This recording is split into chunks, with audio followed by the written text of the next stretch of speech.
Pittsburgh Steelers fans, what's going on? This is Jeff Hartman, editor of BehindTheSteelCurtain.com, with you as always for another episode of the Steelers Preview.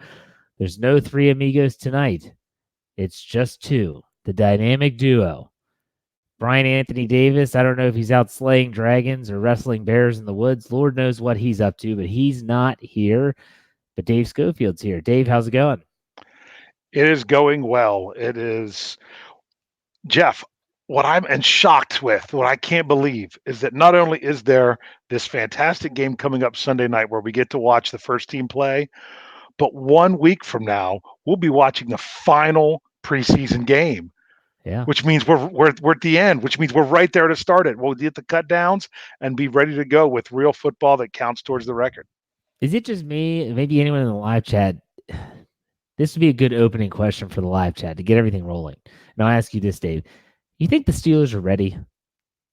I mean, let's honestly, like when you watch them, and it's tough to gauge because they haven't played them much. Do you think the Steelers are ready for the Patriots in Foxborough in week 1 on primetime? Like, do you think they're ready?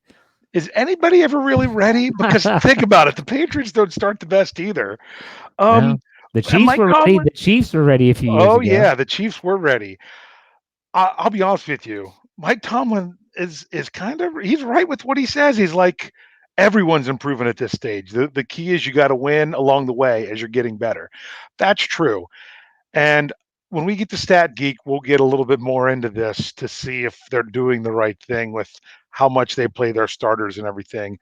But right now, I don't think they're ready. But let's get week 3 under our belts first, and then we'll see.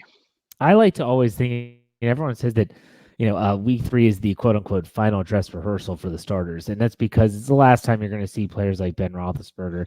I've always felt like that week 3, not only is it one gigantic tease because you get this one quarter where your complete team is on the field and then they're gone for 2 weeks.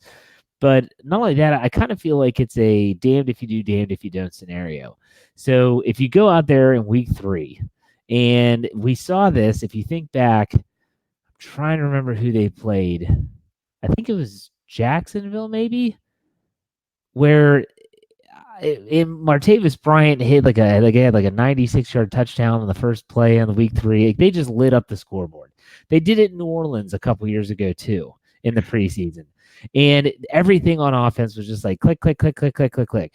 You're not damned in that scenario, but when you get to week 1, if it doesn't move that same way, people are thinking, oh my gosh, what the heck?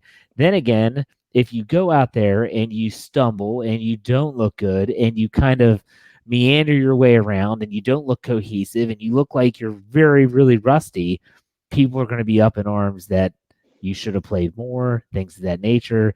And so for me, I look at it and say, you're damned if you do and damned if you don't. I guess we'll just get this out of the way now. No, we're going to hold it. We're going to hold on to the No, I changed my mind. We're going to hold off to the week 3 talk. We'll get to that after Stat Geek, but let's get to some news first.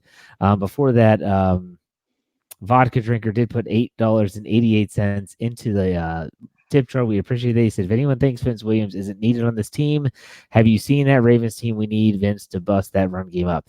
Vince Williams has missed the entire preseason due to a hamstring injury. He's missed almost all of training camp.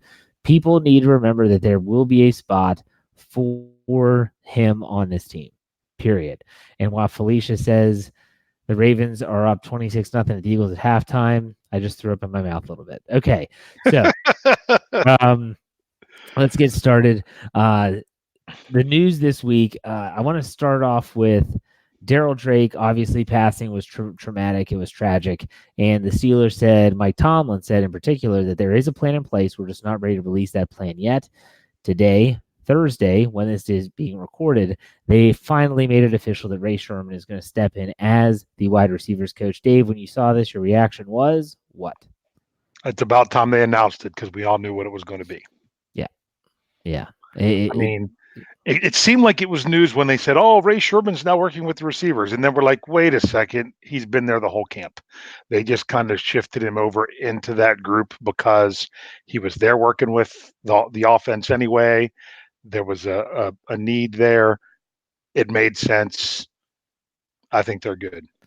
I think that for me, it's important, and I made sure I wrote this in the article today when I published about the news, that he was now the interim wide receivers coach for 2019 is that he wasn't brought in off the street. There's for some reason there was a lot of people thinking, "Oh my gosh, why would they bring him back?"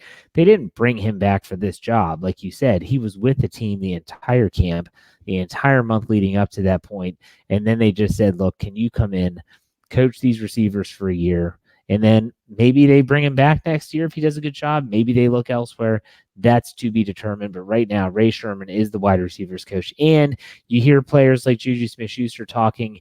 He has a lot of respect for Sherman. He's comfortable with Sherman because he had been there since the start of this 2019 camp. So we'll see where things go. On top of that news was the news that Le'Veon Hooks tore his Achilles. Mark Cavalli of The Athletic said it was his left Achilles. Doesn't matter which Achilles tendon. He burst one of those things. Your season's done. He was released, waived, injured today. Dave, does this impact the 53-man roster? Slightly.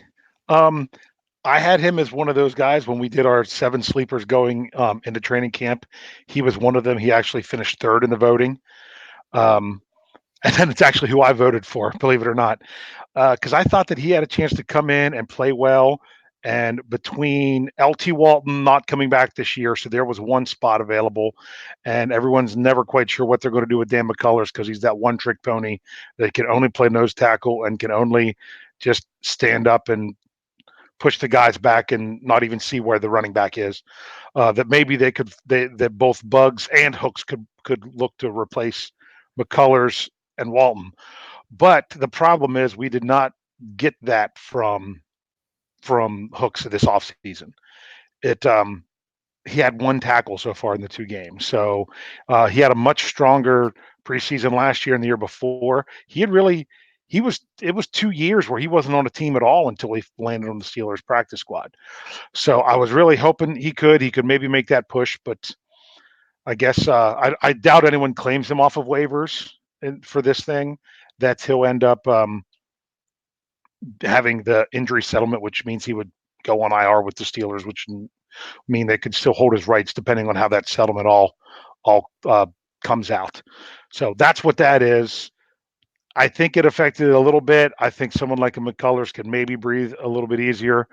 There is that one other guy that I can't say his last name. I need Brian here to do it. Mondo.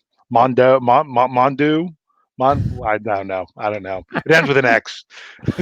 Someone throw the money in now because I screwed that name up big time. But he was a guy that played for Oregon. Oh yeah, Tyler, right? Tyler Mondo, I think. Mondo. Is it Mondo? Mondo. I believe it is. You say it. He's done pretty well. He actually, I think, had the advantage over Hooks just based on their play this year. But you never want to see that from a player. You don't want to hear guys going out for the season and in the preseason. Whether you're fighting for the 53 or a guy that's just getting your shot to try to get on a practice squad, you don't want to see it.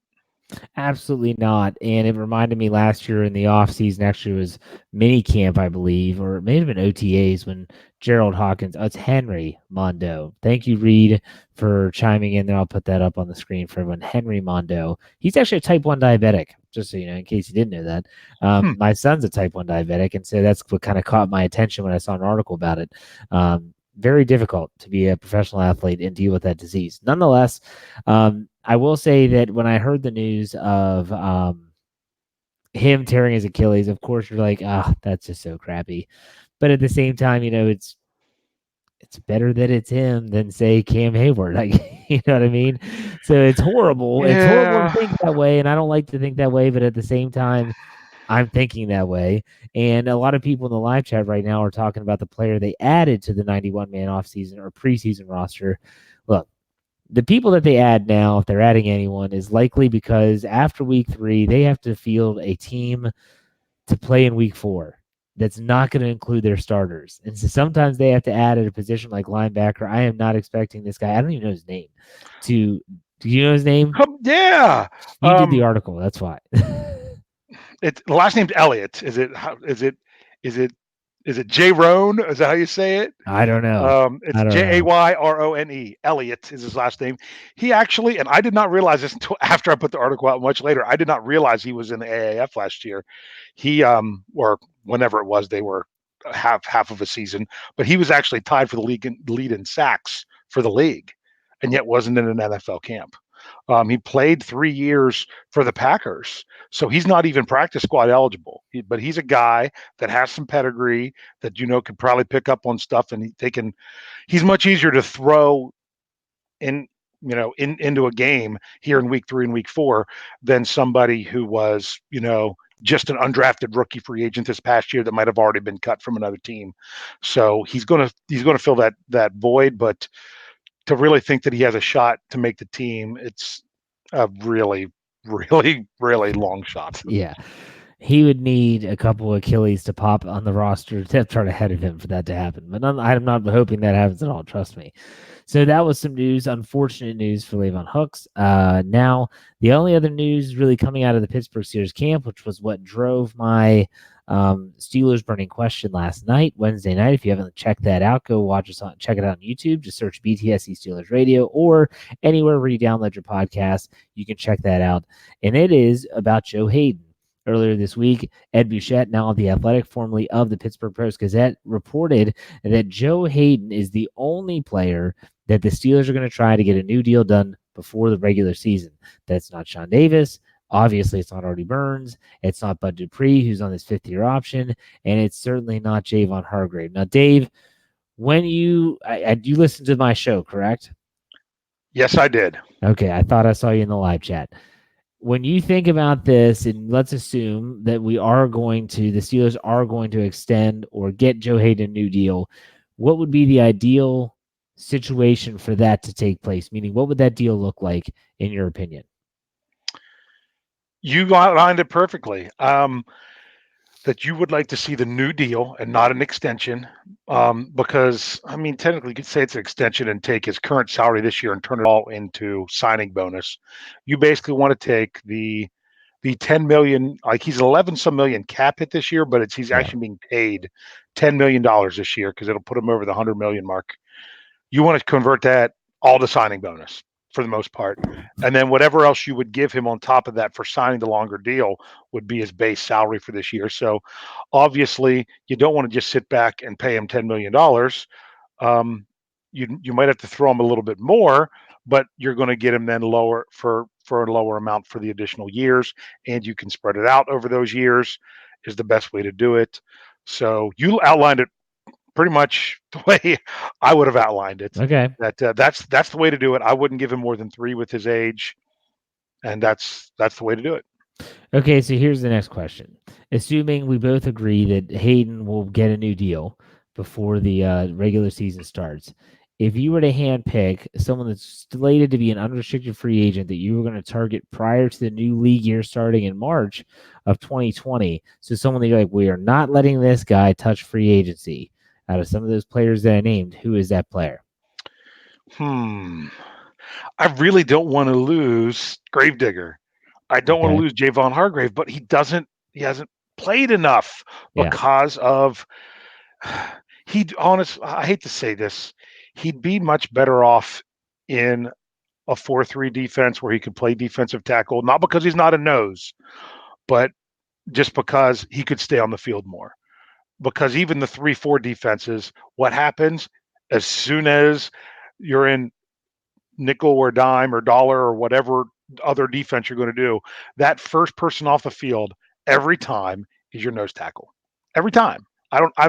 That's what they do. So he's not going to be on the field. Then he's part of the backup rotation at defensive tackle, which they did a much better job of doing that last year than they did the year before, of actually having him play defensive tackle in sub packages. But he's still behind Tuitt and Hayward. And I don't know that they can pay that much money of what he'll probably get on the open market for a guy that's basically a nose tackle for 30% of our offense and then the backup defensive tackle. So I would like to see him stay. I just don't know that it works at that position. Yeah, I mean, he's a part-time player. Let's call a spade a spade. I mean, right now he's a part-time player, and unless a team is willing to really unload the checkbook or open up the checkbook for a part-time player, the Steelers might try to keep him and lock him up and give him a decent deal. I am really, I agree with you, by the way. Hargrave would be who I would target first. I've always felt that the front seven is super important on the defense, but I always obviously want to see, if I'm the owner of the Steelers, I'm sitting down with Mike Tomlin, I'm sitting down with Keith Butler and saying, here's a guy that I like. I think they like Hargrave a lot. But what are we doing with him this year? Like, I mean, is this guy just going to be thrown out there every now and then? Because he shouldn't be. He's productive. 6.5 sacks for a part-time player. That's the same, if not better, I believe, than Bud Dupree, who played a lot more snaps than Javon Hargrave did last season. So I think that he needs to get more snaps this year. How they do that, that's above my pay grade, man. I'll be honest with you. I wouldn't be upset if he cut into some of Stephon Tuitt's snaps. I really wouldn't, because I think he outplayed him last year. Well, Tua was hurt. He had that elbow injury, and that's tough. Mm-hmm. But he's also been hurt the last few years, so it could help his longevity. So let's say either Tuitt or Hayward goes down. I'm not super concerned about the defensive line, because the way I would see it would be Tuitt or Hayward as a defensive tackle, Hargrave as the nose, Alu as the other defensive tackle. And when they go into sub package, it's not Hargrave running off the field, it's Alu. Yeah. And you keep Hargrave out there at that other defensive tackle. I would really like to see that more. But I'll be honest with you, with the whole thing with the Ed Bouchette report, he reported what they said. I just don't believe them. And the reason I don't believe them is this. They say the only person that's going to get signed is going to be Joe Hayden. And that is because nothing else happens without Joe Hayden. That's the main one. And if that takes them up to the Troy Polamalu moment, where, what was he, signed the contract as they were getting on the plane? Right before they boarded the plane, he signed it on the dotted line. Yeah. If they do that with Hayden, then they do that with Hayden. If something happens where they work it out tomorrow, then go to the next guy. I guess what the way I read that report is they're saying what they need to say, but what it really means is Hayden's the only one who's going to get a contract. But if Hayden does get that contract sooner, then you can say, do we have the money to see if we can extend one of these guys? But that's not the priority to get there. The first priority is to just get Hayden done at all. Well, and if they get Hayden done and free up so cap space, like I outlined yesterday on my show, if they can get to about that 10 million mark of cap space after they redid Stephon Tuitt's deal earlier this offseason, they have to go out and get a tight end. I just feel it's a necessity. And you mentioned as well that the punter might not be on the team, and that's going to cost them a couple million. So maybe it depends, but it depends. I just think that they need to have that space. And so, like I said last night, if Javon Hargraves, I love him, I want to keep him on the team, but at the same time, if he is a part-time player and I have him on his rookie contract, why would I fork out any money unless it's a super team-friendly deal? I mean that he's going to be an extension, so he's going to play this year super cheap, and then we're going to give him a 2 or 3 year extension on top of that. That's going to be a very cap-friendly, backloaded contract. That's the only way I'm making a deal with someone like Hargrave before the league year ends. Yeah. That's just me. You got to think of it like an owner or a general manager. You can't. Fans always want to keep everyone unless their name is like Bud Dupree or someone like Mike Mitchell. They want them gone. They want them out of here as fast as they can. But for most players, you got to understand, as a manager, or as a general manager, or as an owner, it's not as simple as you think. Yeah. Well, and I want to. You laid this out so well, and Lance Williams kept throwing it in the live chat, and you kept trying to remind Lance.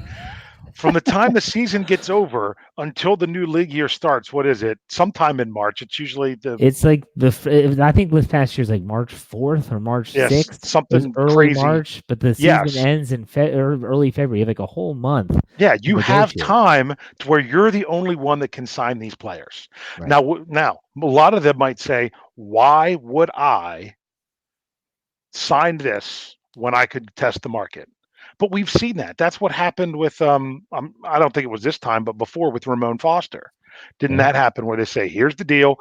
If you want to test the market, that's fine, but here's the deal. You know it now. If you want to wait till then and then come back and say, I want it, hopefully it's still there, unless we do something else, because there's going to be others. We can't wait on you, but as long as we haven't done anything else and you can come back and get it, it'll be on the table if you really want to test it. I don't see them doing that with someone coming off their rookie deal. That was with Foster because he was a little bit more, he was already a veteran by then. So, but that's something that could happen, that they could say, here's your deal. And now, if you want to hit the open market, that's fine, but that deal might not be here later. If there were two players in that group that I would say, actually, I could see three players out of those four that I mentioned, and that is Hargrave, Burns, Davis, and Dupree. I could see three of those four playing for another team next season. I could see Dupree, Burns, and Davis all playing for another team next year, and the Steelers looking for replacements. I think they like Ola Adeniyi at outside linebacker if he can continue to prove himself. Mm-hmm. I don't know. They're going to draft an outside linebacker in the first round every 3 years at least. Because that's such a high priced position. The Steelers feel that they can draft guys that they know can play there, that they would much rather just continually bring them in the draft and keep them on the cheap and spend their money other places. I don't know if they do it on purpose, but that's kind of what they do. I Yeah. mean, look, they didn't stick around with all who was the guy that just retired instead of moving on. He was a Got Jehovah's Witness. I remember that. You got to Um, give me some Worlds, Jason Worlds. yes, where he just decided because he's like, for religious reasons, I don't want to play anymore. So, um, that's the only reason I mentioned that, because I remember that's why he said he stopped. Yeah. So that was weird until I figured out who he was. You're like, why is he mentioning he's a Jehovah's Witness? That was why he was saying for that. So, but that they've done that, where they've let they didn't offer the fifth year to Jarvis Jones. Now, a lot of this because these guys weren't really good enough. But I tell you for what they paid for them on the rookie deals, they were, getting them on that cheap. Yeah. So I think that if you look at, if I were to say if there's two, I think they keep Hargrave, and I think they try to get Davis back, especially if Davis has a good year. Yeah. Because if you keep Davis and you have Edmonds still there, you have Edmonds as a first round pick, you'll have that, if you have that 50-year option for him, you can keep your safety tandem together. That would be a good thing. So Yeah. if I'm going to add one more, but I think Dupree, unless he completely balls out, and if he does ball out, he might have priced himself out of Pittsburgh, Yep. in which case it happens. That happens. So it's that Venn diagram where it's that little wedge in the middle. Yep. He's either going to not play well enough that the Steelers aren't going to want him back, or he's going to play so well that they're not going to want to pay him. There's Yeah. a Okay. very small area in between. Exactly. So Leo puts $5 in the live chat and just wants to say, stop calling him Mr. Third and Fifth. It's Antonio Clown. We try not to talk about Antonio Clown or Mr. Third and Fifth much on this show anymore. He says, love the show. Thanks for flooding us with Steeler news. Never miss a show. Awesome. Thank you very much for the $5. We appreciate that. I'll take the time now to say, if you see a $5 donation, or if you hear me talk about a $5 donation or in the tip jar, that's a super chat feature or live on YouTube, or wherever you're chatting, where the text box to the right's a little dollar sign, you could donate any amount of money. It goes straight to the show, and it's a place where we can take that money and we can put it back into the show in some way, shape, or form. No, I'm not going to buy Brian Anthony Davis new internet, but what I can do is get a David DeCastro autographed football and give it to a fan for winning a survivor pool, which, by the way, is still going on. Earlier in the show, we had someone ask about the live chat and said, hey, is that still going on? It is. The article was republished, I think, yesterday, right, Dave? Didn't you bump it up? Yeah, bumped it up yesterday evening. So I Maybe try to do it when we'll it's, bump it up after the show's over. yeah. So And put that it way back it'll up be in there. the top 10 every day, which helps. Absolutely. Because if we even bump it up at 11 o'clock at night, that means it's going to be one of your top 5 stories or first thing in the morning, and it'll be in the top 10 of everything all day. I will tell you, I just brought it up right here to see. In our third pool, we have 63 entries. Dang. Out of the 100. So that means a total of 263 entries. But I have to say, technically it's 261 because I have to be You're in in all of there, them. yes. But disclaimer, I'm making the same pick in all of them. I'm not using the to try to get around, because honestly, I'm not going to win. And even if I do win, I'm going to give it to the next person, because come on, I'm the one who got the football to give away. I'm the one who, this was my brainchild, that I Yep. wanted to do this. I thought it would be a lot of fun, and you could get, because the thing is, we've got so many people. I'm disappointed that we couldn't put all 200 and some people in the same pool. That would have been Didn't cool. we didn't know that when we set it up. We didn't know that the cap was at 100 because it doesn't tell you that until we hit it and we found out. And it took a lot of digging to find that out that that's what it was. So we I'll just have to update everything with an article every week and let people Yeah. know how many people got knocked out of each one, how many people are left, and we can go from there. And well, it's going to be fun. It's going to be fun. It is going to be fun. I want to close this thing off once a week. The day after the 4th preseason game, we're cutting it off. That's We'll up to just you. cut it off. We'll cut it off then. Give you the preseason. We're going to keep pumping up the No, article. let's do it at 4 o'clock on the Saturday after the last preseason game.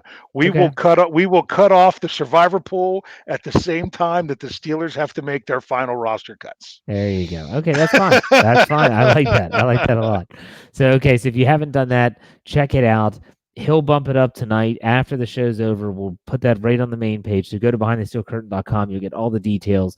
And when that pool, we're at 64 in the third league. When that one fills up, we'll start another one. Let's try to get 500 people. That's pretty cool. We get 500 fans vying for one autograph football of All-Pro guard David DeCastro. So Snowman puts $5 in said tip jar. He says, "Hey Dave, what's the Steelers salary cap situation?" Oh, I should have, because I did the article on the salary cap whenever they restructured to it, but now I'm trying to remember what it was. They were just over a million before that, and they saved 3 point. I think they're right at 5, but you got Yeah, to remember that that's only the 51 rule right now. So right. that's all that counts towards the cap. So once they make roster cuts, it's all 53 players and practice squad players that then counts towards it. But if you're cutting one of those guys that was in the top 51, then that they just keep that rule because you never know who's going to be on the team. So it makes sense. So they're right now they're 5 million under, but those things still have to happen. So it really would depend on any kind of cuts, and I don't really see anybody getting cut that's going to save them any kind of space. No, I mean, people brought up last night in my show Anthony Chickalo. He'd only save you like $2 million or They something like that. just signed him in the offseason. Well, they did that with Jordan Berry too, and you predicting Jordan Berry not to make the But team. look at what they signed Chickalo for versus Jordan Berry. There was a big difference. Chickalo Is what? there? 8 million for 2 years? Did he get 8 million? I thought it was more like 6. Well, no, I thought it was 4 million a year. No, I thought it was 6 total, like 3 a year. Well, you might be right, but I'm just trying to remember what those numbers are because I remembered that they could have kept LJ Fort for such a cheaper price, and I'm like, if it's really a special teams guy, I think Fort could have done it, but they had their eyes on Devin Bush. They knew what they were doing there. Absolutely. So I really understand that. And Matt Thomas said it was 8. So I could be what Bo wrong. said it was 8. I So write a that's lot of just what I'm articles. just going from memory. So I really don't know. What the So hell that's does just what Bo know anyways? I'm just Bo doesn't know diddly. Bo knows sports. For a Okay. year. That's what I thought. See, you know what? How much you want to bet these guys didn't look it up or don't really know. They just assume that I'm going to be right because it's a number. Okay, let's get into our stat geek segment Yeah. while we're So, on the yeah, roll. good segue into Stat Geek. There you go. This is a quick question for you, Jeff. What's up? It's because this week, man, I wish Brian was here to help with this, but it's all right. We're getting Ben Roethlisberger starting the game. Mhm. It's unofficially official that he is starting the game. You know, he said it today in his interview. Right. We still have the press conference tomorrow from Coach Tomlin that will officially make it official. But that's what's going on there. He's only played he's only playing one game, which is the way it's been. So when is the last time Ben Roethlisberger threw a preseason interception? Can I guess the opponent? Yes. Was it Philadelphia? Yes. Okay. And I'm trying to think. Was it last season? No. Okay. Because last season he played in week 3, which was against, once again, the Titans. Oh, so it was the year before that. No, it's actually further back. Really? Go. What year was it? Well, see, I thought maybe you cheated because I did tweet this out last night, but of course you don't pay attention to my Twitter No, stuff. no, I don't. That no one does. No one pays attention to my Twitter stuff. It was actually yesterday was the 5-year anniversary of the last time Ben Roethlisberger threw a preseason interception. That it was August 21st, 2014, in Week 3 against the Eagles. So what is interesting about that? So this has been good that Ben hasn't been throwing interceptions the preseason. But the one follow up question, and I think this is pretty easy as well. How many years in a row now has it made it that Ben's only played in one game? Not counting this year. You don't have to count. Gosh, I'm trying to think. Because this hasn't always been the case. No. I know. I'm going to go back to that same year in 2014 and say that was the last time he played in more than one game. You are very close. Oh, there's Brian that says he's listening. He probably would have known that. You're very close. You are correct that he did play in 3 preseason games in 2014, but he also played in 3 preseason games in 2015. Oh, damn. And that was 3 out of 5. Because that was the year they had the Hall of Fame game. That was the Sean Squeezem to Garrett Hartley to throw up in my mouth, trade for Mr. I single-handedly lost a game to the Ravens. Ugh. And yes, so that was it. So it's been since 2000 up before that, 2014, 2015. I'm pretty sure even 2013 he played in 3 games, and I didn't go back further than that. So it used to be that Ben did play a lot. But then just in 2016, after the whole Squeezem thing and other things going on, that's when they just started the only play in Week 3. Yeah. So that's it. That was the stat stuff I was going to ask you this week. I'm trying to think of the year. What was the year that the Steelers, I think they went up to Buffalo, and boy, just laid a freaking egg up there, and fans were furious. The only player that made a play that day was Martavis Bryant, I believe, caught a touchdown. It was like a catch and run. It wasn't like a deep bomb, and it was bad. That was in 2015. And that was Week 3 because I had it written here. And the only reason I knew that was the Buffalo, unless you're thinking of a different Buffalo game, they played Buffalo in Week 3, 2015 because the score, because I broke down Ben Roethlisberger's stats and stuff and whatnot, what he had done in Week 3 for a while for an article. And in 2015 was the score at the end of the first quarter was 13-11 that the Steelers were losing. Because they had a field goal, a touchdown, a 2-point conversion, and the Bills had 2 touchdowns and a missed 2-point conversion and one kick. So that was just kind of an ugly, weird game. The ugliest was when was that? I can't remember. It was a Week 2 game. I think that might have been 2016 when they played the Eagles at Heinz Field. Oh, yeah. And lost 17-0. I mean, you got shut out in a preseason game at home. Ouch. Yeah. Here's a question for you. You brought up 2-point conversions. It's totally off the cuff. What's your take? Mike Tomlin used to, Mr. Aggressive and going 4 for 2.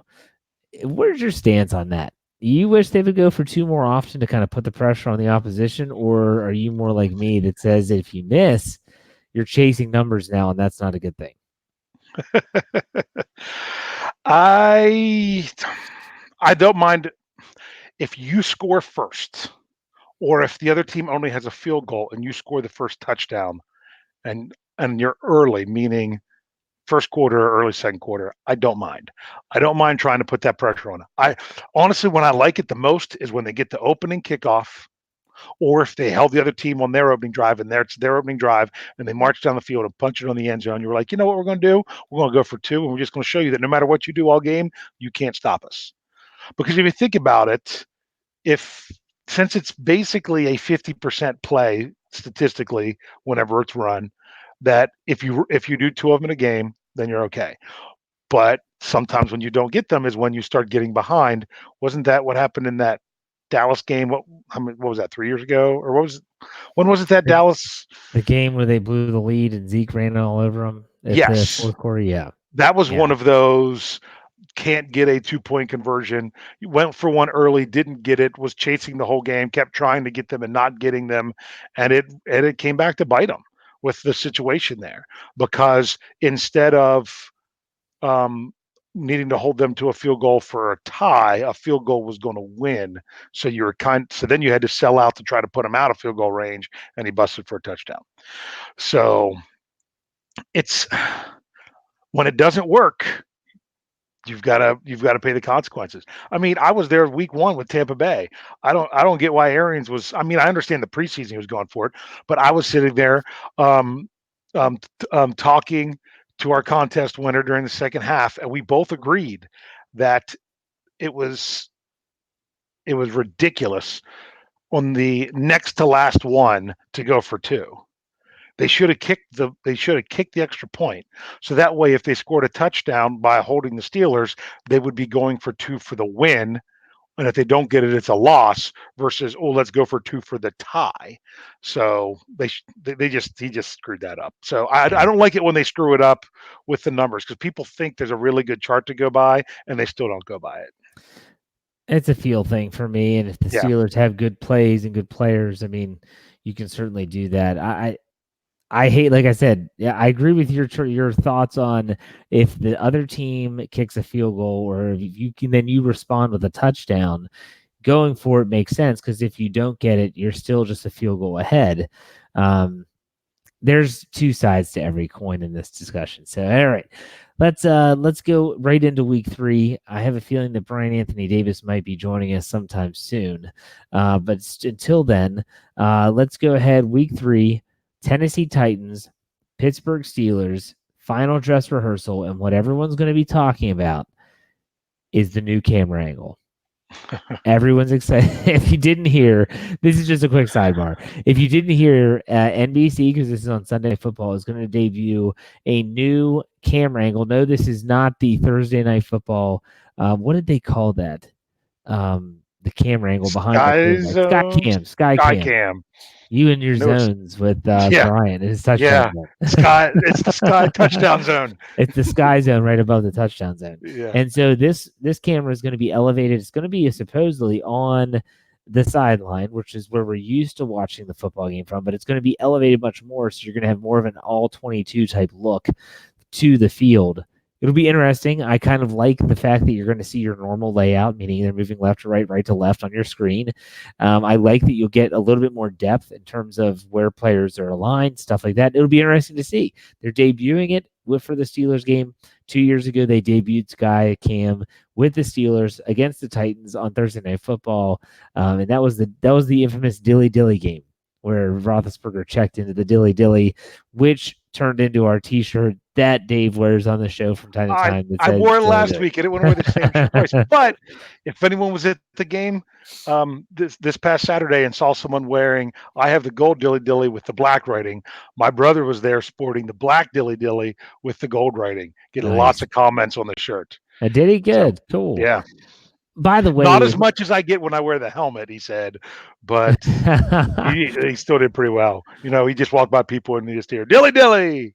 If anyone listening to this podcast or this channel, this YouTube show, has a company that produces T-shirts that can do online sales and it doesn't have to hit a certain mark, I'm looking for someone to produce some T-shirts for our Behind the Steel Curtain community. The company we used to use that made Dave's Dilly Dilly shirt has completely folded, and I have no one to turn to, and I have all these ideas for shirts like the Touchdown Zone. I want to produce a Touchdown Zone shirt because there's a lot of people in our live chat that said they would buy a Touchdown Zone shirt. I know Brian Davis would buy a Touchdown Zone shirt. You and I would buy a Touchdown Zone shirt. Yes. Just to wear to make Brian feel dumber than normal. No, man, he would love it. He would own that. Yeah, I mean, send me an email. The Touchdown Zone shirt is gonna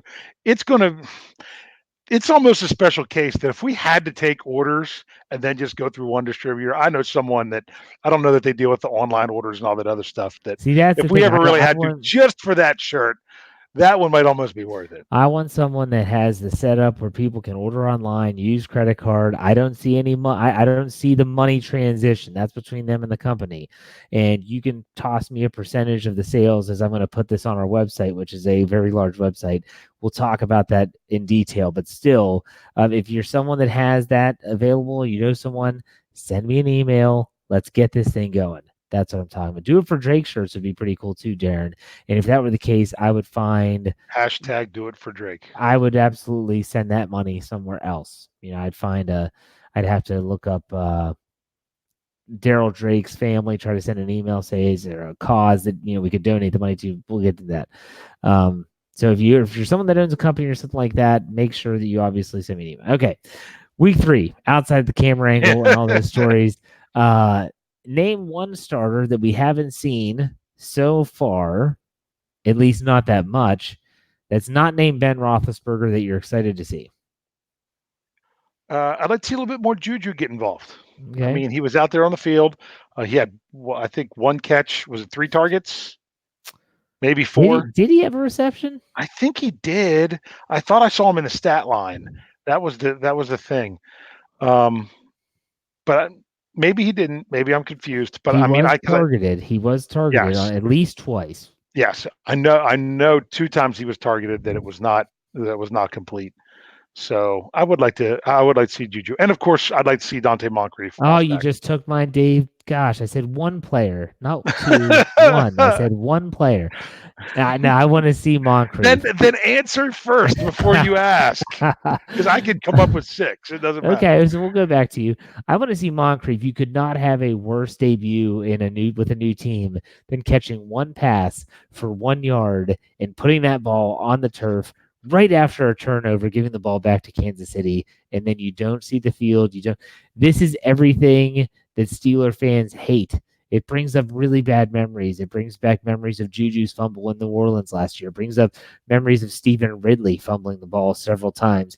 They don't want to see that. So I definitely want to see Moncrief redeem himself. And everyone talks about his I almost said Juju, his good connection, his good vibes with Ben Roethlisberger. I want to see that on display. Who's another player you're looking to see? Well, it's funny because there's certain players that we haven't seen yet that you would think you want to see that honestly I don't need to see. Don't need to see Pouncey. Don't need to see DeCastro. No. It's not that I don't want them to play. I'm just saying I don't think they're going to do anything that I don't know that they're not going to be able to do. Right. Same with Joe Hayden. That's kind of the same way I feel about Joe Hayden. I know what Joe Hayden is. He's not enough of an unknown. Not unknown. I would rather see more Steven Nelson. Yeah. Because he didn't play a ton last game, but he did well. I would like to see that, and I would like to see more Mark Barron. I don't think Devin Bush counts with this because he did play an entire half in week 1, but it's going to be nice to see him. I'd like to see him get back out on the field.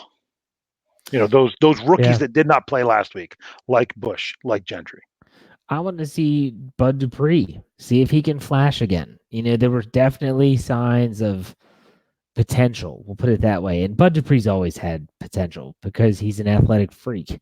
We knew that when he came out of Kentucky. But for me, I want to see him prove to the fan base that he can be that distraction opposite TJ Watt that can give them both some one-on-one matchups.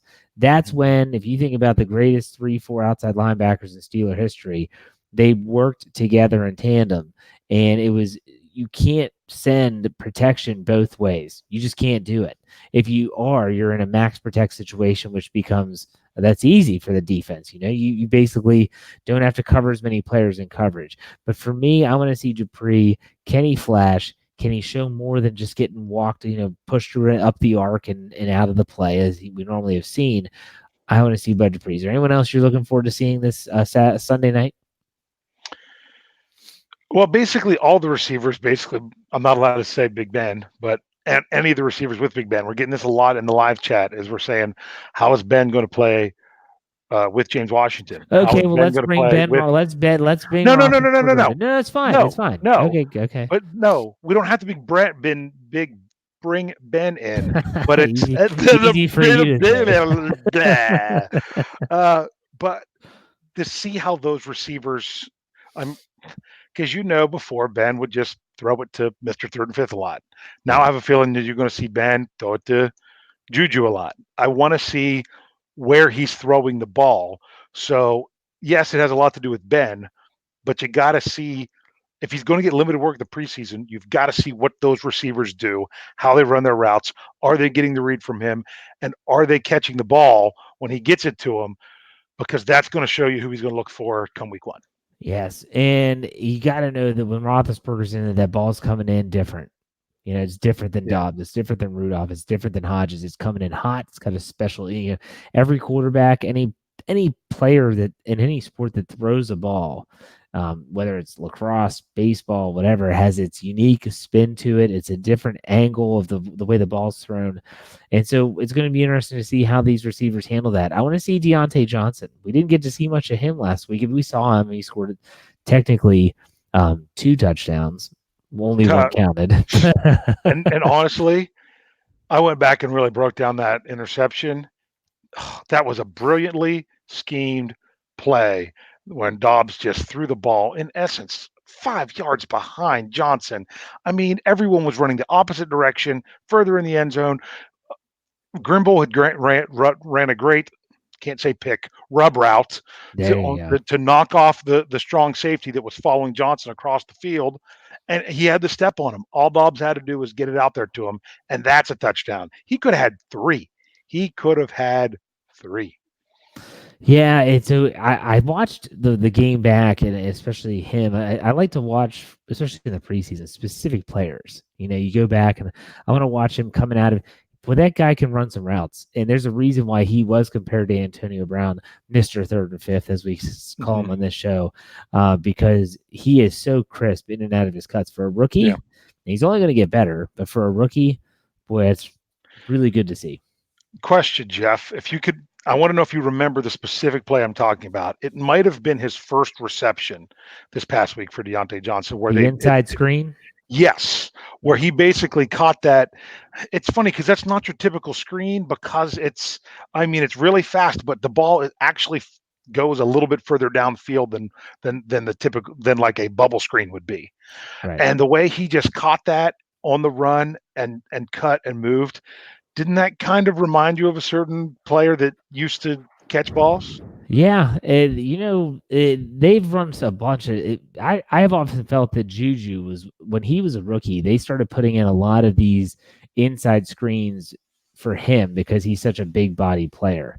They ran a lot of those, Juju goes in motion, Roethlisberger gets the ball, and he just pitches it forward. He goes underneath, and it's just it's a screenplay. It's just a very unique one, and they would run that little rub route that they did to Deontay Johnson as well. But yeah, he looked with the ball in his hands. Deontay Johnson, who was picked with one of those picks that they got from Oakland for Mr. Third and Fifth. He was Mr. Third. He was Mr. Third. He looked a lot like Mr. Third and Fifth. And so it's going to be interesting to see. I want to see more of him. I want to see Devin Bush do it again. I want to see him go out there against the Titans, and I want to see him all over the field. And I want to see him making tackles.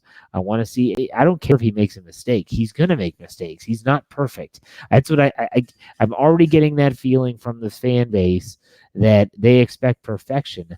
But this kid is still a rookie. And he's going to be very good, in my opinion, but you cannot expect perfection from this guy.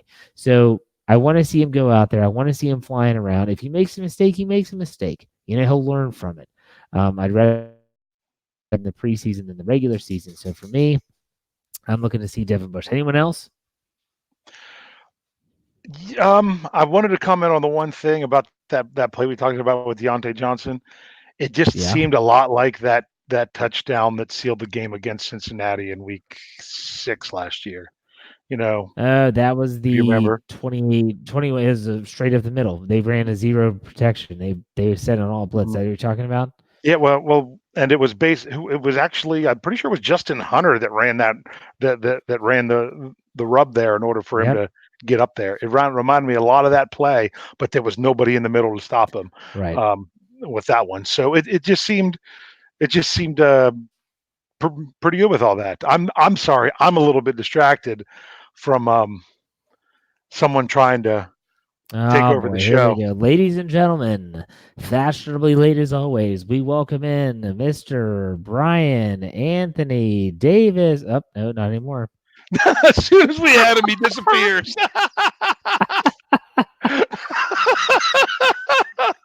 There's that poor connection right there. He was there for a second, just a hey. It was a fraction of a second. I mean, if you'd have clicked a half a second later, you'd have been clicking air. I gotta put this on the screen. Hold on. No, that's the wrong one. Getting bet with Bo. No, there you go. Brian Anthony Davis, bad internet. Absolutely. Okay. I'm sure he'll be back. Maybe he'll be back. I don't know. Swifty Pool with the womp womp. The old sad trombone from The Price is Right. Love it. Yep. Okay. Let's talk game predictions since I guess Brian maybe he's back now. We'll see. He's trying to come back. He's trying, folks. He's battling. Did you see what Darren said? Come on, bring it up, Jeff. Oh my gosh. Do you want me to bring it up? I got it. Oh, there we go. On the show longer than I'm sorry. I haven't laughed so hard since he said touchdown zone on the show. Hey! He probably can't hear us. Hey! Oh wow, there he is. Oh, sorry. There he is. Welcome to the show, Brian. Yep. How's it going? Frozen. I don't know if you can see me, but I think I'm here. Yeah, a long night. I'm so glad to see. Yes. I've listened to the show on the way in, coming back from Baltimore, and I got to tell you, yes, Tom Muir, I know I need Google Wi-Fi. I'm trying. I'm just trying to block your face. I'm just trying to block your face. I've been trying to upgrade. I swear I have. I came in. I didn't even say hello to my family. I just grabbed my headphones and tried to get on. But I'm here. And by the way, I heard everything you have been saying about me, Hartman. I've heard it. Schofield's my buddy. He takes care of me. Hartman's ripping on me. Anyways, he brings it back. Besides the fact what? Oh, sorry. Okay. So much. We got to bring it. I'm just glad. I was going through some BAD withdrawal, so I'm glad you're back here, Brian. Jeff, do you think we should just give him a couple minutes to comment on everything he's heard, or just ignore him and keep moving on? Well, go ahead. Here's the deal. We're hold on. No, you stop for a second. You come in late. You don't get to run things. All right. I'm trying to move my picture up to the top of the screen here. So before we get to the prediction aspect, I'm going to give you an opportunity you can chime in on anything we talked about, but let's focus on week 3. Any games that or players you're looking forward to seeing and why. You know what? Look, I want to see Ben Roethlisberger just knock off the rust. He needs to be in there. We've talked about this last week. We talked about this on The Hangover. 1/2 is not enough for your franchise quarterback. That's just my opinion. The guy I want to see, the guy that I'm really... What's Dave smiling at me for? It's a live chat. It's a live chat. And if you weren't talking, Jeff would bring it up and block your face because this stuff is pretty good. So... I'm even on I'm hardwired. Look, I've got I've got the straight Ethernet cable because that's what you people told me to do. Oh gosh, I'm trying, guys. I'm trying. All right, we'll just do this. Can we block me out? But the bottom line to it is, I don't even know who I want to see. I want to see Tuzar Skipper again. That guy, I love that guy, and I've told you about Tuzar Skipper. I want to see more Benny Snell Jr. I want to see a new internet connection myself. I want to see touchdown zone T-shirts. I want to see it all. Yes. I'm But no, sorry. seriously, this is the closest you're going to get to a regular season game now. I don't want them to make the mistakes that they did in the past, going into a game in Cleveland where they really should have dominated them, and they just look poor. They've looked poor the past few week ones, and you're going up against New England in week one. That's not a shake the rust off game. That's Jeff said that a few weeks ago, and I steal his line. Okay, real quick, for all of you, and in the live chat, we'll start with Brian. When you think of the Tennessee Titans, you think of blank.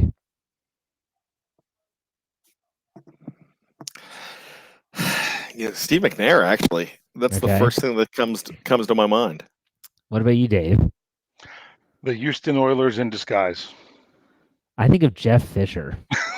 And I think of, what was it? Yeah. Who was the kicker that faked the when Dwayne Washington was trying to, was it Nedney? No. Yeah, Joe Nedney. It was Joe Nedney. Yes. I think about that. That really irked me for a long time.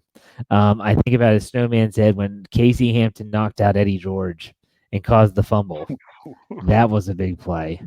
And since those days of George and McNair, the Steelers have kind of owned the Titans, haven't they? Or Troy Polamalu's one-handed interception. Don't forget that was against Tennessee. He also jumped over the line of scrimmage and tackled oh crud. He was a Penn State quarterback, Kerry Collins, right? Yeah, 2013 opener. Yeah. I also think of I'm pretty sure it was the same opener that the Steelers scored the first 2 points of the season. Yes. Because he backed up into the end zone. Yeah, he backed up into the end zone. That was when they lost. Didn't they lose Pouncey that game? Yes, he played 8 plays, got him down there on a nice drive, lost Pouncey. DeCastro again, 2013. Yeah, rookie David DeCastro blocked his own guy. Yeah. Oh, and as soon as DeCastro he got up. You could just see the whole. I can't believe this. Oh, yes, I forgot about this. Vince Young getting power bombed by James Harrison down in Tennessee. That was so classic. Oh, Brian, you're looking befuddled. You don't remember that? I don't remember. No. What? That was the game that they just hurt. They killed him. I mean, they murdered him. James Harrison. Vince. Oh, okay. All right. Power bombed him. That's right. I thought Vince Williams. Why is James Harrison power bombing Vince Williams? And so, I mean, I'm still young. Yeah, so Vince Young, that guy. Yeah. I've heard of him. Mm-hmm. Oh, and there's this. They have a history, man. Lendell White stomping on the terrible towel, blowing his nose with it. Everyone. They didn't lose. They didn't lose after that. No, they didn't. Okay, so I've always liked to think about this when I have an upcoming game. I think about, what do I think of? I think about the team. So what about your prediction for this game? This is week 3. I want to do a thing first. What's your first half prediction? And then what's your final score? Because I want to say, I think that some starters for the Steelers, not Ben Roethlisberger, are going to play the whole first half. That's Mike Tomlin's MO for week 3. So I think you'll probably see, maybe even Juju Smith-Schuster playing into the second quarter. You'll see some offensive linemen, especially guys like Matt Filer playing into the second quarter. And to be honest with you, if the offense comes out really flat, I wouldn't be shocked if you see Ben Roethlisberger play a full quarter. So how do you think they'll look in the first half? And then also, how do you think they'll look playing? What's the end game here in terms of predictions? Dave, we'll start with you. Well, I did an article on what to expect from Ben Roethlisberger based on the last 3 seasons when he's only played in the 3rd preseason game. And I did that, use those numbers and what to expect from him. I don't think it's as much as time, and I don't think it's as much as drives as it is plays. I would really like to only see Ben for 2 drives because they were good, long, successful drives. The only way I want them to be short drives is not because they ended in punt or turnover. It's because they ended in such a quick score. Then you might see him for an extra drive. I don't see him playing more than 3 drives at the most. He played 3 last year and 2 in each of the seasons, 2 seasons before. So I would really like to see in the first half, I would like to see, some people are throwing it up there, I would like to see 17 points in the first half. I would like to see 2 scores in the first quarter. And then if it's just one score in the second quarter, I'm still okay with that because I don't want a big drop off. So 17 in the first half would then put you on pace to go over 30 for the game. So let's go 7. I'd like to see 17 in the first half, 30 for the game. Do I have to say if I think they're going to win or not, or are we going to do that later? You can say it now. Okay, let's go with the final score of 30-24 Pittsburgh. All right. What about you, Brian? Well, let's go with 14-10 and at halftime. Look, we're going to just call this entire season redemption for Ben. I mean, this guy really is hungry to go ahead and prove that, look, this is my team, and I don't need you two clowns. I don't need Mr. Third. I don't need Mr. Fifth. I don't need Mr. 30 million, 35 million. Doesn't need these guys. What he needs is to be in there and lead this team, and he needs, guys that he could play with, guys that could play with him, guys that that it's about the team and that not the me in team. Because you could spell team with me, but that's a pretty crappy team, and that's the bottom line to it. So I really look for Ben to come out swinging. Dave, three drives would be great. I mean, especially if he goes for 2 scores on 2 of those 3 drives. That's what you need to see, just enough to get you with the least amount of rust and against New England. That's what he is prepping for, because you're not going to see anybody of worth against Carolina. So for the whole game, you know what? I don't know if they're going to win this game, because remember, it's preseason. You don't really typically go 4-0 in a preseason. So I really don't care if they win this game.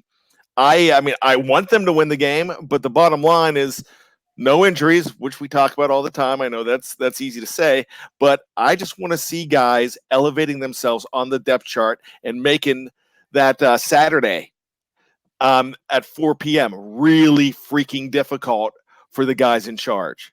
And that's the bottom line. You want to see Tuzar Skipper doing everything he can to make this team and everybody else. So that's the toughest decision. And these guys will have a chance to go elsewhere, but you want to make the strongest 53 you possibly can. That's what week 3 is all about. I'm going to go with the Steelers will be up 13-3 at the end of the first quarter. Roethlisberger's night will be over. I think that they come short. Typically in the preseason, you see like a couple drives fail in the red zone. I think they get a defensive turnover in the first quarter, first half at least. I'm going to go with the Steelers winning this one by the final score of, it's here at 13-27, just shy of 30, Dave's mark of 30, 27-20. There you go. 27-20. I think they win. I like Brian. I really don't care if they win or lose. I just want to see them play good football, clean football, minimize penalties, don't turn it over, create turnovers, win that battle, and put up some points. Let's see some fireworks. So there you go. We see a couple predictions coming up here. 21 in the first half. Boy, that would be amazing. Jeff, what's up? Can I click on something real quick? Yeah, go for it. Challenge accepted. They get 17 points in the first quarter, Bo. You've got to come from California, and I have to pick the game, but we'll see if we can make it happen. Well. Now that gauntlet has been thrown. We should probably read this for the people that are listening to this. Yeah, it says, Getting Bent with Bo says, I'm telling you, we will have 17 points in the first quarter. And when we do, Dave Schofield or Dave S is going to take me to a game with him. You better be praying. Nope. We both clicked on it. I got it. So it'll be interesting. So, all right. Let's see if that happens. Lance is the eternal Steelers hater. 0-0 at halftime. I assume he meant halftime. I don't know. With him, I don't know. Okay. So here we go. Let's either war time, guys. Either war time. Are you ready for that? Steelers either or. Dave? Mine follows right with what we were talking about. Very good. Go ahead. So here we go. Would you rather the Steelers win the first quarter but lose the game, or lose or tie the first quarter, but win the game this week. This week, I want to see the first quarter look sharp. I want them to look good. And if they lose the game, I could give two craps. There you go. That's my take. What about you, Brian? Yeah, that's ridiculous, Dave. You lose. You shouldn't even. I shouldn't be having to answer this. Of course, Jeff, you're right. First quarter. No, exactly. But I will be honest with you. So many people do get caught up in that. Oh, well, let's win these preseason games. Let's get that good record. I mean, they can't have a losing preseason right now. Detroit Lions. Detroit Lions 4-0. Exactly. 16. Yes. So okay. So that was more of a question to put it in perspective for everyone. Really, really pay attention to that first quarter. If the Steelers come out and they don't win the first quarter, and yet you're like, come on, come back and win the game, win the game. We've already been told what we need to know in that game, that it's not going to be a positive thing that we're going to be talking about afterwards. If they get blown out 17-0 in the wrong way, Bo, that was not what we want to see. So You don't win for that one. Okay, I'll go next. I'm thinking about the AFC North a lot recently because ESPN's been doling out their rankings and power rankings and crap like that. And in the recent power rankings, they actually had the Cleveland Browns ahead of the Steelers. And that was something that's definitely piqued my interest, we'll say that. As we approach the 2019 season, if you could sweep one team that you could hand pick from the division, I want to beat this team 2 times no matter what, I think we can throw Cincinnati out of this discussion. But now with Cleveland being everyone's big hot topic, they're the team to beat now. And then there's the Ravens, which are the Ravens. Which one of those 2 teams, if you could choose, you would sweep? We'll start with Brian. I live in Maryland. It's always going to be the Ravens. Always, no matter what? Yeah, no.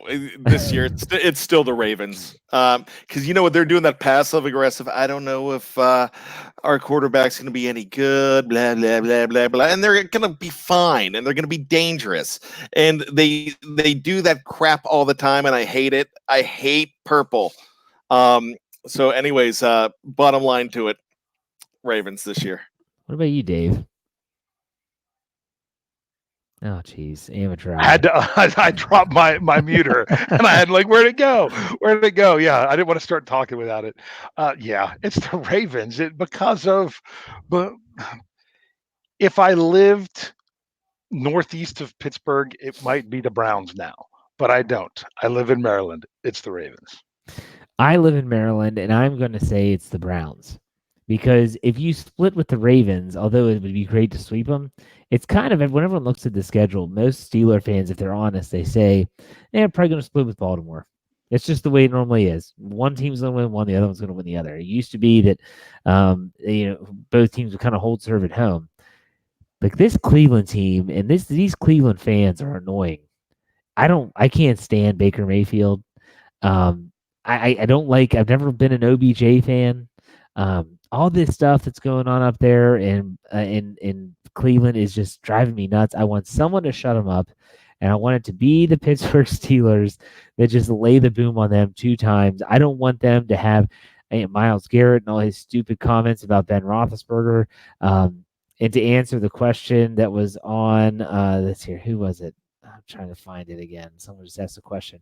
Brighton asked, yes, we all live in Maryland. We are all in the same town, actually. Sort of, kind of, yeah, all in the same town. It's BTSC headquarters. So I'm going to say Cleveland, though. And that's not just to be different. I want someone to shut these Browns up. I don't want them to be good. I want them to suck. And I want the Steelers to be the ones to do it. That's my take on it. So, all right, Brian, proceed. All right. Would you rather the Steelers go for 2-point conversions in the first half or the second half? Okay, no, I'm just kidding because I listened to the show earlier. I'm just being a jerk. Anyways, so look, everyone thinks Boswell is back possibly. But if you had the opportunity to take any Steeler kicker from history and have him compete this year, not at this age, but in this guy's prime, against Boswell, or just say straight up take Boswell, who would you take, or would you stay with Boswell? Go ahead, Dave. You know who you're taking? I'd have to go Gary Anderson. That's what I was thinking. But I'll go someone different. I'll go with Jeff Reed. Because Jeff Reed in his prime was pretty money. He was pretty money. He was one of the first kickers to kick a 50-plus yarder at Heinz Field. And that was back when it was a tough place to kick before they enclosed that other end. I've always liked Jeff Reed. I thought he was really consistent before he took his anger out on a paper towel dispenser. What about you, Brian? You know what? I'm going with somebody completely different. On Reed Overend, you're my man, because one of the greatest Steeler kickers in history wasn't there long, but Norm Johnson. Love that guy. I would take him any day of the week and twice on Sundays over any of those two. No Jarella from you? That's who I thought he would go with for sure. Yeah. What's that? I thought you were going Jarella. Oh, I am a gorilla. Jarella's gorilla. But it would not be Merry Christmas. No, no Chris Brown. But no, I love Norm Johnson. Plus, you gotta love that the perfectly executed onside kick as well in the Super Bowl. One of the great Steeler memories from a rough game at the end. Okay, a little bonus either or here for you guys. You know, there's been a lot of news about Mr. Third and Fifth, and even Butt Naked and Robbed has chimed in on Mr. Third and Fifth and his helmet issues out there. If you had to pick a player between the two of them that you just hope, not injury, we're not talking injury, but you just hope their 2019 is just awful. Just awful. You hope it's just the worst situation ever outside of getting hurt. Which one is it, Mr. Third and Fifth or Butt Naked and Robbed? Dave, we'll start with you. Oh, I was going to go with Tom Brady, but you can't. It's not enough. Honestly, I'm going to shock you guys, and I'm going to go with Mr. Butt Naked and Robbed. Really? Explain yourself. Because Dave just said Butt Naked and Robbed. Brian can't believe it. I just said that. That's my new fantasy football team. Named Butt Naked and Robbed. You know, that's a good idea. You know what? I'm afraid I'm going to go into the Survivor League and by tomorrow, and 2/3 of the names are all going to be changed to Mr. Butt Naked and Robbed. So put a number with it or your initials. Okay, so go ahead. Why Le'Veon Bell? Because see, it's tricky because I don't want to do that bad that he drops around in the comp formula. Oh gosh, but Dave, just give. I know the numbers. No, Dave. No, honestly, it would go to show exactly what we've been saying for much longer than we've been saying with Mr. Third and Fifth, because this has been drug out for several years now, even when he still played but didn't come to camp. Is that you were good? What made you what you were? Was the Pittsburgh Steelers and that offensive line and Ben Roethlisberger, and that apart from them, you're not going to be the same. Now, I understand you could make the same argument with Mr. Third and Fifth, but the offensive line comes in more with Mr. Butt Naked and Robbed. I guess I got it. My wife's going to say, what were you talking about with this thing? What did I keep hearing? That honestly, because it kind of comes back to validation for the offensive line. Okay, what about you, Brian? All right, this is going to be a passionate and loud one. First of all, I am not mad at Le'Veon Bell. I have no problem with Mr. Butt Naked and Robbed. I hope he has a great year. You know what? He's a running back. I know he screwed us over. That's fine. But you're seeing it with Melvin Gordon. You're going to see it with Zeke. Look, these guys don't get paid. He took a stand, and he made it, even though he did it the wrong way. But he's a running back. They got to get their money now. Now, Mr. Third and Fifth, Mr. Big Chest, Mr. Foot. Look, I do not like you anymore. I do not feel bad for you with the foot. I think you're an idiot for the helmet. And here's the bottom line. You took advantage of a situation. You badmouthed the team. You try to make Roethlisberger, Tomlin, everybody around you, Juju look bad. You didn't care who you stomped on the way out. You weren't even mad at anybody. You just wanted that contract. You got the contract. The Raiders took advantage of the situation, and they do not need to benefit. This is one of the worst things anybody's ever done to an an NFL team, and just because they wanted the money and they didn't think they were going to get it, because you had 3 years left, you didn't honor your contract. You have no honor. I hope you fail. Well then, tell us how Jeff, you really feel, Brian. What I was going to say was the whole reason I picked the player that I did was because I wanted to leave that rant for one Mr. Brian Anthony Davis. I'm not predictable. So, Dave, you're telling me you actually won 3rd and 5th to be. You chose Butt Naked and Rob because you wanted to hear that rant, or you actually do want Butt Naked and Rob to be worse? I don't care about either one of them. I really don't. Dave, you are totally ruining this exercise. No, but what I'm saying is I picked one. You wanted me to pick one, but you wanted me to pick one, so I did, and I tried to take a different angle on it. Honestly, the easy answer is exactly what Brian answered. That's it, because you want to see him that. I mean, honestly, this goes beyond the Steelers now. I want, because of the whole thing with other teams. Everyone wants to see him fail. I think it's gotten so much bigger than that. So that's the easy answer. I just try to give a little bit different perspective just to get a voice out there, because I knew Brian would not let me down and make sure what needed to be said. Well, I definitely want to, it's certainly one of the situations. I actually want to see them both fail. And that's not an answer. And you guys both did a great job of explaining yours. And for me, it's just one of those situations where I know I always can't stand players that say it's always going to be greener on the other side, because as a Steeler fan, I root for the team. I don't really root for individual players. And so when you say I'll be fine out in Oakland with Derek Carr, well, good luck. And when you're not that successful, you'll look back and say, oh man, I had it good there. And when Le'Veon Bell, like Dave said, is up there in New York behind an offensive line that's not even close to what he had in Pittsburgh, and he's getting tackled for loss repeatedly, and his little pitter-patter behind the line isn't working, I hope he looks back and says, man, I had it pretty good there. And they didn't. They chose to take money. They chose to force their way out, to screw them both. That's what I say. Okay, gentlemen, thank you for your time. Brian, we're glad you could join us, even if it was for a short period of time. Anyone that's in the live chat that donated money, we really appreciate it. I actually think that this is a really good show. It was a little bit long. I hope you'll enjoy it. It's worth a listen, especially if you got through Brian joining the show, because that's comedic gold right there. So remember, if you don't follow us on YouTube, go to youtube.com, search BTSE Steelers Radio, subscribe. Everyone always says we want to be a part of the live show.